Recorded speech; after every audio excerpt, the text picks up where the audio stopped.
Israel Hamas की जंग कहीं धर्म युद्ध से विश्व युद्ध में न बदल जाए, क्योंकि अमेरिका के बाद अब चीन ने भी मिडिल ईस्ट में जंगी जहाजों का बेड़ा उतार दिया है। चीन की मंशा क्या है ये तो अभी तक साफ नहीं, लेकिन भविष्य में जंग फैलती है तो मिडिल ईस्ट विश्व युद्ध के रणक्षेत्र में जरूर तब्दील हो जाएगा। इजराइल हमास की जंग ने दुनिया को दो धड़ों में बांट दिया है। एक तरफ फिलिस्तीन के समर्थन में सऊदी अरब और ईरान जैसे एक दूसरे के धुर विरोधी देश भी दुश्मनी भूलकर साथ आ गए हैं, तो दूसरी तरफ अमेरिका और नाटो देश इजराइल के साथ डटकर खड़े हैं। अमेरिकी और नाटो देशों ने भूमध्य सागर और अरब सागर में अपने जंगी बेड़ों को भी उतार दिया है, लेकिन चीन ने मिडिल ईस्ट में अपने 6 जंगी जहाजों को उतारकर इजराइल समेत अमेरिका और पश्चिमी देशों की टेंशन को बढ़ा दिया है। चीन का 44वां बेड़ा एस्कॉर्ट टास्क फोर्स पिछले एक हफ्ते से मिडिल ईस्ट में रेगुलर अभियान पर है। People's Liberation Army Eastern Theatre के वॉरशिप ओमान से कूच कर गए। हालांकि ये साफ नहीं हुआ कि उनका अगला ठिकाना कहाँ है। चीनी नेवी के जहाजों ने मस्कट में ओमानी नौसेना के साथ एक संयुक्त सैन्य अभ्यास में हिस्सा लिया था।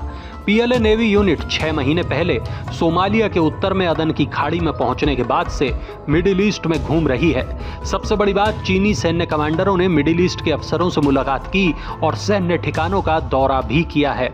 सवाल है कि आखिर चीनी युद्धपोतों ने इजराइल हमास जंग छिड़ते ही अपने ठिकाने क्यों बदल लिए? क्या चीन इसलिए मिडिल ईस्ट का चक्कर लगा रहा है ताकि पावर बैलेंस बना रहे? चीनी राष्ट्रपति शी जिनपिंग पहले ही हमास के खिलाफ नर्म रुख अपना चुके हैं। चीन के साथ रूस भी उन्हीं देशों में शामिल है जो गाजा में युद्ध विराम के लिए इजराइल पर दबाव डाल रहे हैं। साथ साथ अपने जंगी जहाजों को मिडिल ईस्ट में भेजना एक साथ कई आशंकाओं को जन्म दे रहा है। एक तरफ भूमध्य सागर में इजराइल के 2 जंगी जहाज तैनात हैं। ये जंगी जहाज इजराइल के सुरक्षा कवच की तरह काम कर रहे हैं। इजराइल पर बाकी देशों के हमलों को रोकने के लिए ये अलर्ट रहते हैं। अमेरिका अपने जंगी जहाजों पर तैनात लड़ाकू विमानों की ताकत दिखाने लगा है। कुछ दिन पहले लाल सागर में मौजूद अमेरिकी बेड़े ने हूती विद्रोहियों के मिसाइल अटैक को नाकाम कर दिया था। इसी बीच अमेरिका ने ऐलान कर दिया कि एक और वारशिप मिडिल ईस्ट में उतारने वाला है। इतना ही नहीं, अमेरिका और नाटो के देश लगातार इजराइल को हथियारों की सप्लाई कर रहे हैं। अमेरिका जल्द ही इजराइल को एक terminal high altitude area defence system और एयर डिफेंस मिसाइल सिस्टम को मुहैया कराने जा रहा है।